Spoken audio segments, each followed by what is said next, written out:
ఇప్పుడే జీ5 app download చేయండి. చూడండి మీ ఫేవరెట్ టీవీ షోస్ ఎప్పుడైనా ఎక్కడైనా. నరదిష్టి, రాక్షస దిష్టి, వరద మామయ్య దిష్టి, అన్ని దిష్టులు పోవాలి.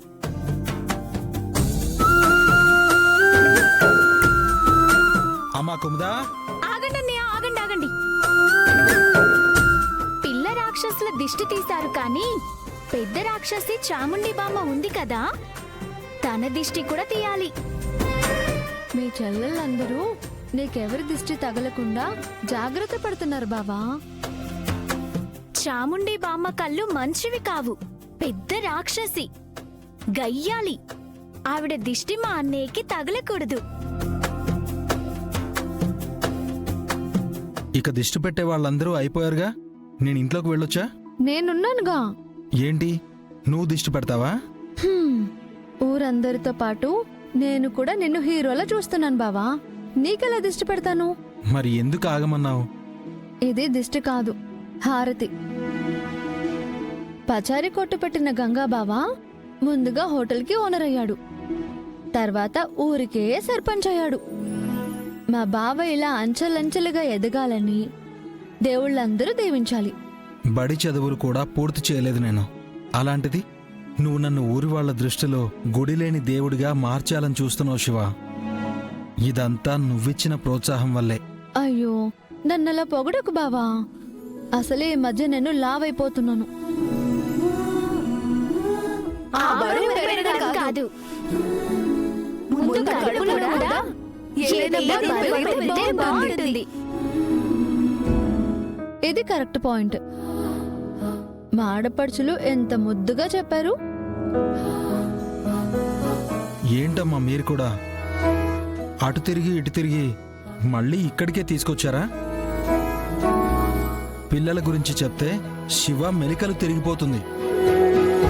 మరి మీ చెల్లెళ్ళు చెప్పినట్టుగా కానిచ్చావనుకో, మన పిల్లల్ని ఎత్తుకుని తిరుగుతారు బావా. ముందు నన్ను ఇంట్లోకి రానివ్వండి.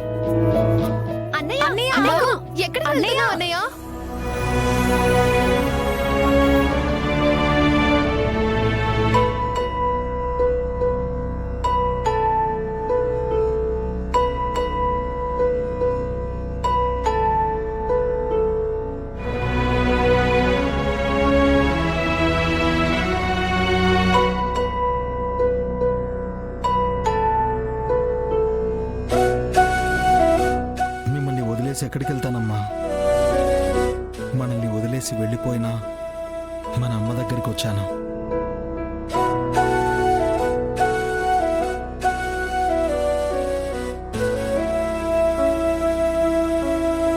నీ మీద రకరకాల అభాండాలు వేసి ఈ ఊరు నుంచి పంపించుండొచ్చమ్మా. కానీ ఇప్పుడు నువ్వు ఊరికి గనక తిరిగి వస్తే ప్రెసిడెంట్ అమ్మ వచ్చిందనేసి చాలా గర్వంగా చెప్పుకుంటారు.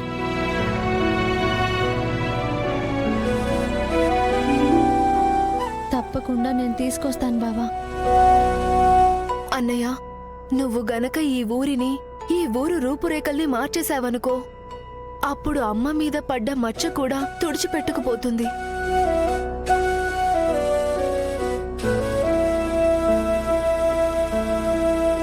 ఒక్క ఓటు వల్ల ఓడిపోయానమ్మా. ఆ ఓటు వేసిన మొదలస్టోడు ఎవడో తెలియాలి. ఆ గంగగాన్ని సర్పంచ్ గా గుర్తించే లోపే ఆ ఓటేసినోడి సమాధి కట్టిస్తాను. ఆ ఓటు ఎవడేశాడో గాని ఆణ్ణి పోలేరమ్మ జాతరలో అమ్మోరికి బలిచ్చిన మేకపోతునిచ్చినట్టు బలివ్వకపోతే నా పేరు చాముండే కాదు. ఎందుకలా మాట్లాడుతున్నారు అత్తయ్య? పోటీ అన్నాక గెలుపోటములు సహజం. అనవసరంగా శాపనార్థాలు పెట్టకండి.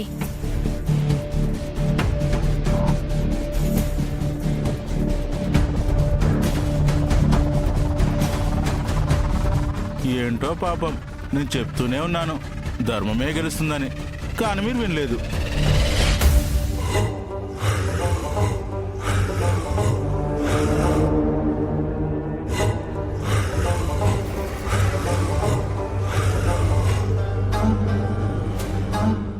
ఒక్క ఓటు వేసిందెవరో కాదు నాన్న, పశువుల డాక్టర్.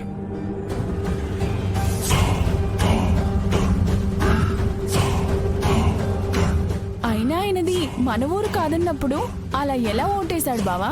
అదే కదా మాకు అర్థం కావట్లేదు. వాడికి ఓటు హక్కు లేదు. ఇన్నేళ్లు కనపడిన వాడు ఇప్పుడు ఎలా వస్తాడు? ఓటు ఎలా వేస్తాడు? ఇక్కడ ఏదో తేడా కొడుతోంది అబ్బోడా. అప్పటికి నేను బూత్ దగ్గరికి రాకుండా అడ్డుకున్నాను.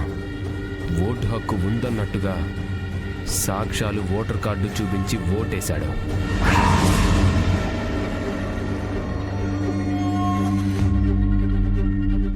ఏంటో ఈ ఓట్లు లెక్కలు ఏమీ అర్థమే కావు.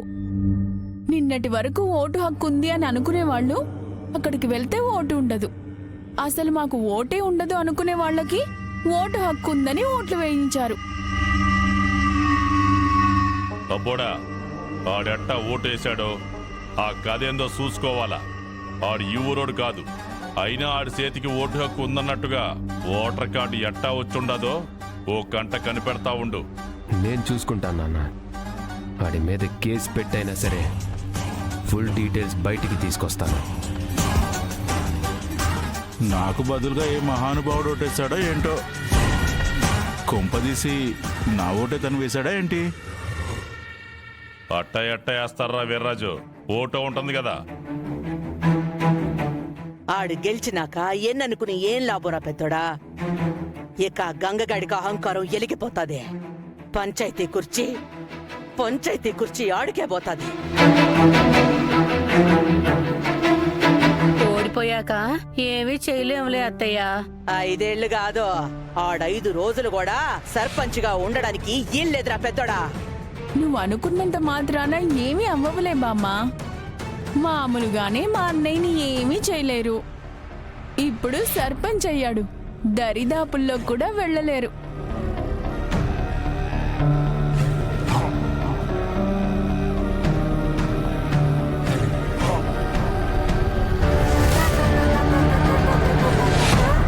రాయ్, ఏం చేస్తున్నావు అక్కడ?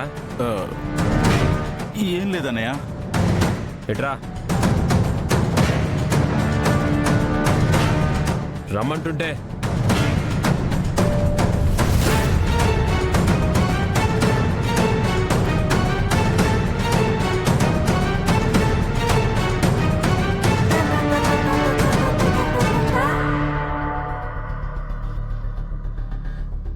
చేతులు చూపించరా.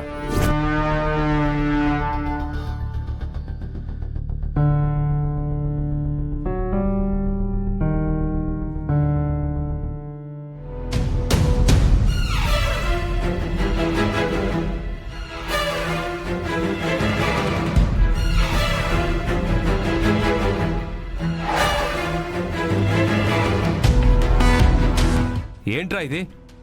నాకు పొద్దు నుంచి ఏం చేయాలో అర్థం కాక నెయిల్ పాలిష్ వేసుకున్నాను. అది మీరు చూస్తారనేసి చేతులు వెనుక దాచుకున్నాను. బోరు కొడితే నేలు పాలిష్ వేసుకుంటావేట్రా? ఇంటికి పెయింట్ వేసుకోవచ్చు కదా. రాయ్, ఇప్పుడు ఆ నెయిల్ పాలిష్ తుడిచాయి. జీ5 యాప్ డౌన్లోడ్ చేసి అన్ని ఎపిసోడ్స్ పూర్తి ఉచితంగా చూడండి.